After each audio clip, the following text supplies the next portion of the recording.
so they're forced to burrow and hide underground. Oh, and here comes some Nighthawks into play, using these new caster units, these new drone units for the Terrans. He's going to be able to use these to cast a variety of different spells against the Zerg. He's going to be able to create auto turrets anywhere he wants. He's going to be able to use a new ability called Hunter-Seeker Missile, which moves very, very slowly, but does a lot of damage if you don't run for it. And you can see the Banshees and the Nighthawks are sort of dancing around in front here, trying to see what kind of advantage they can get over this planet. Oh, there's some Banelings take out a whole bunch of Marines as these Marines try to move up to reinforce their air units. Now we can see from the back door we do have David Kim moving in a couple of Marauders, a few more Marines, and those Nighthawks are coming back into play. That means that Infestor's probably going to go down in just a few seconds because those Nighthawks are detectors. They can see that Infestor burrow down so the ground. that's a lot of control lost for the Zerg player there. Now he does not have control of the front of the Terran base, and the Terrans are pushing out on the map, sort of doing what they want to do. They're backing up a little bit here, gathering their forces, but the Zerg player has lost a little bit of his board control. He was in absolute dominant control up until now, and it looks like the Terran player is making a little bit of a comeback here with his Nighthawks, his Marauders, and his Marines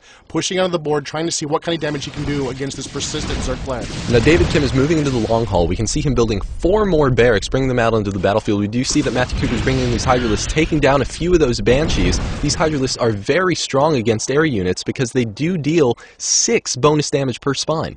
Yeah, they're very, very dangerous, and that's the threat he doesn't want to deal with right now. So he managed to drop 1 Banshee. Oh, and here's a battle moving in against the Terran player. There's a lot of Zerglings and a lot of Roaches moving in, and you can see the Hunter-Seekers moving against the Hydras. Oh, tons and tons of damage against those Hydras as the Nighthawks back up, trying to avoid the worst of the damage. And it looks like the Terran player is going to lose this battle. He did a lot of damage to those Zerg forces in the fight. So Matt Cooper's moving back up towards the front of the base. He does not want to lose that contain that he had on David Kim. It's very, very important to keep David Kim as contained as possible in his base because Matt Cooper, as we can see, has been falling behind on unit count. Yeah, he does not have a lot of units right now, and he's even a little bit behind on the resourcing as well. A little bit of an aggressive move by the Zerg player. Yeah, that was not a good move, and he sees it right away and decides to back away. Those Hydras are upgraded. They're moving more faster than they would ordinarily. It gives him an advantage. You can see there's 1 SCV scouting around the map. Managed to take it down, and here comes the last Banshee taken out by the Zerg as it looks like another battle is about to begin here in the middle of the board. Now we have a few more Marines and those Nighthawks coming into play. We're going to see some more Hunter-Seeker missiles because they are so effective. Here comes one across the map. Oh, was not good news for that Roach. Yeah, it took a lot of damage on those Roaches, but still, the Roaches generate so quickly. I'm not sure you get a lot of gains. Here comes another one moving in, and you can see the Roaches don't like it. They're trying to get away. He's not sure if this will block it or not. He burrows and tries to block it. Doesn't work. He takes the hit from the missile, and it looks like the Zergers are dancing around in front of the base here, trying to do what damage they can. And the Hydras, of course, would love to get a shot off at those Nighthawks and take them down. And the Marines, a little too aggressive here, are going to encounter a lot of Roaches, and they're going to encounter a lot of Zerglings. Ooh, but David Kim is prepared with some backup. He's moving in now 5 Nighthawks into play. We can't see Matt Cooper trying to focus down those Nighthawks. We see a couple more Hunter-Seeker missiles. They're able to take down 1 unit each, and they do some splash damage, so it makes the rest of the units much easier for those Marauders and Marines to take out. What a great use of the Hunter-Seeker missile. This is a new ability that just went in a couple of weeks ago. Neither player is quite sure how to deal with it yet. You can see the Terran player is using it very, very effectively, just tearing up this Zerg force again and again and again with these Hunter-Seekers. The Zerg player, of course, needs to sort of press the attack. He's trying, but he needs to be able to successfully press the attack so the energy on those Nighthawks doesn't regenerate. The Terran player is getting a lot of bonuses right now because he gives a lot of time to regenerate the energy on those Nighthawks. So he's getting off a lot more Hunter-Seekers than ordinarily he could be expected to get.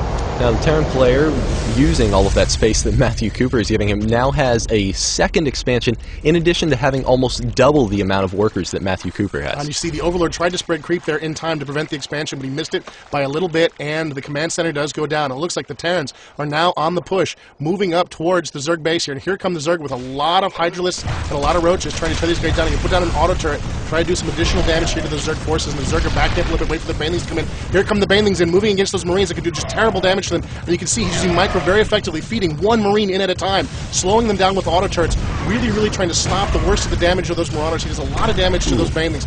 Takes damage in return, but still great use of Micro by the Terran player. He really reduced the amount of damage he could have taken from those Banelings by very carefully moving his forces and using auto turrets to try to slow those Banelings down. As all the ground forces fall, we can see that the Nighthawks are moving up into the Zerg base, trying to pressure as much as they can, or possibly just salvage the rest of his units to try and make them last as long as possible, and that Queen is able to take out that Nighthawk. Yeah, what a great move by the Zerg. And the Zerg looks like, again, they're in command of the situation. Moving up into the base, those bunkers look like those bunkers are empty, and there's really nothing the Terrans can do at this point to defend this base. They're going to have to bring some additional reinforcements. He's using his SCVs to try to defend himself against all of those Zerg. Oh, here come the Terran reinforcements. More Nighthawks, more Marines, and more Marauders to try to defend this expansion and protect it from the Zerg.